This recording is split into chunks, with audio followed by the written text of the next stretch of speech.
एक तो मनीष जी हो गया कि विधायक और सांसद कहां जाएंगे। ये तो पावर हंग्री गेम्स हो गए ना, कि जो विधायक मौजूदा हैं अभी 4.5 साल से ज्यादा बचे हुए हैं, या फिर जो सांसद हैं जिनकी बहुत अहमियत है बीजेपी के लिए, केंद्र की सरकार को चलाते रहने के लिए। एक तो वो पावर कॉन्सेप्ट हो गया, और एक होता है वोटर सपोर्ट, जिसमें ईबीसी थे, जिसमें महिलाएं थी, कटिंग अक्रॉस कास्ट। इन दोनों फ्रंट्स पर मैं चाहूंगा आप जरा बताएं कि कैसे कैसे विभाजन होगा, कैसे बिखरेगी।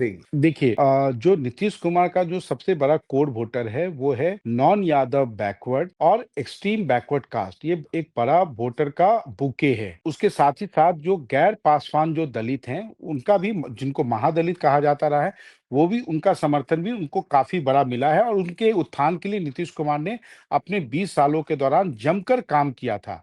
लेकिन आने वाले दिनों में ये बीजेपी के ऊपर निर्भर करेगा कि बीजेपी का कौन नेता होता है जिसके सर पर वो ताज रखते हैं, और वो नेता किस प्रकार से इन वोटरों को एकजुट रख पाता है या नहीं। ये सोशल अलायंस को अब एकजुट रखने की सबसे बड़ी जिम्मेवारी बीजेपी के ऊपर होगी। देखिए, नीतीश कुमार से ताज लेना तो आसान है।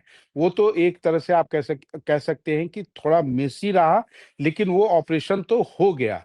लेकिन उस सोशल अलायंस को इंटैक्ट रखना, वो जिम्मेवारी जो है वो आप आने वाले दिनों में प्रधानमंत्री नरेंद्र मोदी और बिहार के कॉन्टेक्स्ट में केंद्रीय गृह मंत्री अमित शाह के ऊपर निर्भर करेगी कि ये दोनों नेता किसे नेता चुनते हैं बिहार के लिए, किस प्रकार से कंपोजिशन होता है। और साथ ही साथ जो सबसे बड़ी बात यह होगी कि क्या नीतीश कुमार के डाउनफॉल के लिए जो लोग हैं वो क्या उनके सिस्टम में they will continue to call the shots. जो ब्यूरोक्रेट्स हैं जिनके कारण जो है सरकार का इकबाल कम हुआ, जिनके ऊपर कई सारे आरोप लगे, अगर वैसे लोग कंटिन्यू करते हैं नई बीजेपी की व्यवस्था में, तो निश्चित रूप से आप समझिए कि वोटर कहीं ना कहीं जो है वो जेडीयू को तो छोड़ेगा ही, लेकिन साथ ही साथ बीजेपी को भी उसका खामियाजा उठाना पड़ेगा। क्योंकि देखिए, जो जेडीयू का जो कोर वोटर है उसे कहीं ना कहीं लग रहा है कि नीतीश कुमार के साथ जो हो रहा है वो सही नहीं हो रहा है। गिरेबान में कोई ना कोई एक कमजोर कड़ी है,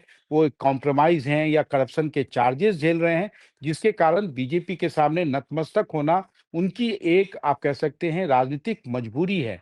लेकिन वोटर की कोई राजनीतिक मजबूरी नहीं होता है। वोटर अगर आपको देखेगा कि अगर उसको सत्ता में हिस्सेदारी नहीं मिल रही है, या सत्ता में जिस प्रकार से उसकी तूती बोलती थी या जो उसको सम्मान मिलता था, वो अगर उसमें कोई कमी आएगी तो वो अपना विकल्प ढूंढ लेता है।